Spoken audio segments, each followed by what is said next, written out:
Sumpah Pemuda merupakan sumpah atau janji yang telah diikrarkan oleh para pemuda di bumi pertiwi ini, bahwasanya sebagai putra-putri Indonesia harus mengakui atas tanah air, bangsa, dan bahasanya.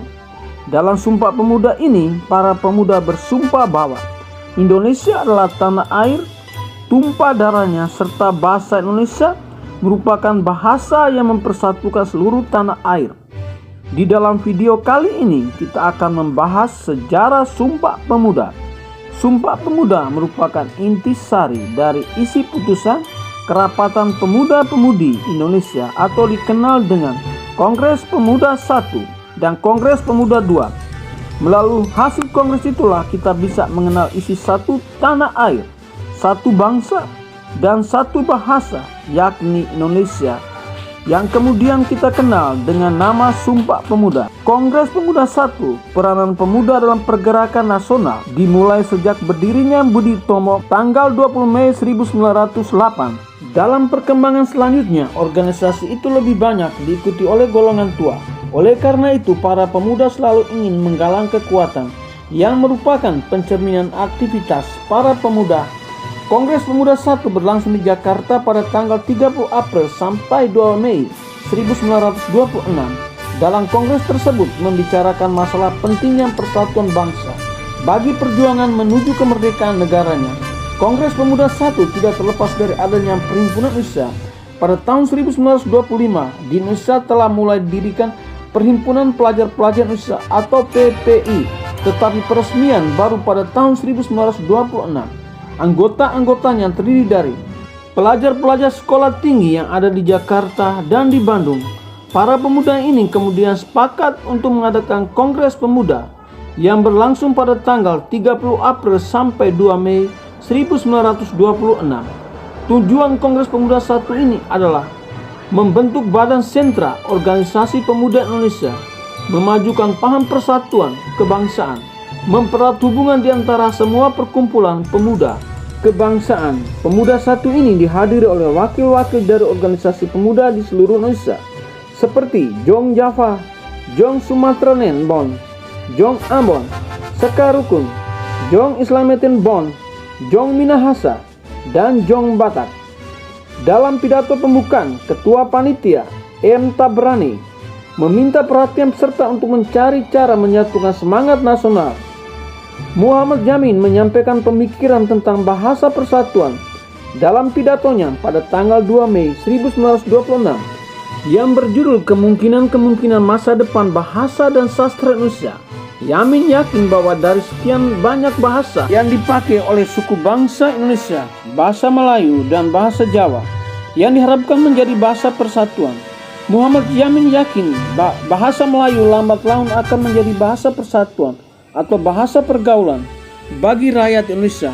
Hasil utama yang dicapai dalam Kongres Pemuda I itu antara lain: yang pertama, mengakui dan menerima cita-cita persatuan Indonesia walaupun dalam hal ini masih tampak samar-samar. Kemudian yang kedua, usaha untuk menghilangkan undangan adat dan kedaerahan yang kolot dan lain sebagainya. Jadi para peserta memang menyadari bahwa pada saat itu masih sulit untuk membentuk kebulatan tekad dalam perjuangan mencapai cita-cita nasional. Kongres Pemuda II. Ide penyelenggaraan Kongres Pemuda II ini berasal dari Perhimpunan Pelajar-Pelajar Indonesia, sebuah organisasi pemuda yang beranggota pelajar dari seluruh Indonesia. Kongres Pemuda II berlangsung pada tanggal 27 sampai 28 Oktober 1928. Dalam 3 tahap, rapat-rapat pertama berlangsung di Gedung Katolik Jonglingen Bonn di Waterfront, sekarang Lapangan Banteng. Kemudian dipindah ke Oost Java, bioskop di Koningsplein, sekarang Jalan Medan Merdeka Utara. Dan kemudian Gedung Kramat 106 baru dipakai untuk rapat. Ketiga sekaligus penutupan rapat kalau pada April 1926 telah berlangsung Kongres Pemuda I yang bisa dikatakan belum berhasil sesuai dengan diharapkan. Maka dalam Kongres Pemuda II ini benar-benar dapat memenuhi harapan bagi seluruh rakyat Indonesia. Namun Kongres Pemuda I tidak dapat dikatakan gagal total karena telah berhasil meletakkan dasar-dasar persatuan. Tujuan Sumpah Pemuda adalah sebagai berikut melahirkan cita-cita semua perkumpulan pemuda-pemuda Indonesia, membicarakan beberapa masalah pergerakan pemuda Indonesia, memperkuat kesadaran kebangsaan Indonesia, dan memperteguh persatuan Indonesia.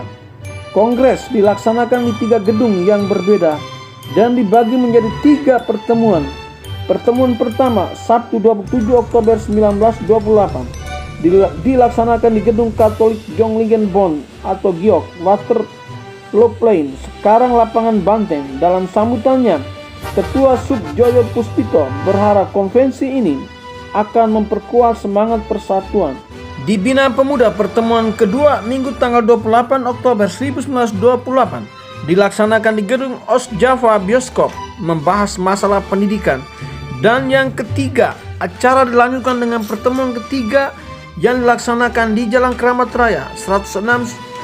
Sunario menjelaskan pentingnya nasionalisme dan demokrasi. Selain gerakan kepanduan dari rapat pertama hingga rapat ketiga, Kongres Pemuda II ini menghadirkan 15 pembicara yang membahas berbagai tema. Di antara pembicara yang dikenal antara lain Sugondo Joyo Puspito, Muhammad Jamin, Siti Sundari, Purnomo Wulan, dan Sarmidi Mangunkarso dan Sunaryo. Sebelum Kongres Pemuda II, para pemuda II sudah menggelar kongres pertamanya pada tahun 1926. Tabrani Suryo Wicitro, salah satu tokoh penting dari kongres pertama. Peserta kongres pertama sudah bersepakat menjadi bahasa Melayu sebagai bahasa persatuan. Akan tetapi pada saat itu Tabrani aku tidak setuju dengan gagasan Yamin tentang penggunaan bahasa Melayu. Menurut Tabrani, kalau Nusa itu bernama Indonesia, bangsa itu bernama Nusa, maka bahasa itu juga harus disebut bahasa Nusa dan bukan bahasa Melayu. Walaupun unsur-unsurnya Melayu. Setelah Kongres Pemuda II, sikap pemerintah kolonial biasa saja. Bahkan Van der Plas, orang pejabat kolonial untuk urusan negara jajahan, menganggap remeh Kongres Pemuda itu, dan keputusan-keputusannya Van der Plas sendiri menertawakan keputusan Kongres untuk menjadikan bahasa Indonesia sebagai bahasa persatuan, mengingat bahwa sebagian pembicara dalam Kongres itu justru menggunakan bahasa Belanda dan bahasa daerah. Sugondo sendiri meskipun didaulat sebagai pemimpin sidang dan berusaha menggunakan bahasa Indonesia, terlihat kesulitan berbahasa Indonesia dengan baik. Akan tetapi apa yang diperkirakan oleh Van der Plas sangatlah melesat. Sejarah telah membuktikan bahwa Kongres itu telah menjadi api yang mencetuskan persatuan nasional bangsa Indonesia untuk melawan kolonialisme. Dalam Kongres tersebut, Muhammad Jamin menuliskan rumusan Sumpah Pemuda pada secari kertas yang dibaca oleh Sugondo dan kemudian dijelaskan panjang lebar oleh Muhammad Jamin. Dalam Kongres itu pula untuk pertama kalinya lagu Kebangsaan Indonesia Raya ciptaan W.R. Supratman dikumandangkan di depan banyak orang. Peserta Kongres Sumpah Pemuda juga untuk pertama kalinya diikrarkan di Jakarta pada tanggal 28 Oktober 1928. Setelah mengetahui sejarah Sumpah Pemuda tadi, apa sih makna Sumpah Pemuda itu sendiri? Sumpah Pemuda merupakan bukti otentik bahwa pada tanggal 28 Oktober 1928, bangsa Indonesia telah dilahirkan. Proses kelahiran bangsa Indonesia ini merupakan buah dari perjuangan rakyat yang selama ratusan tahun tertindas di bawah kekuasaan kaum kolonialis.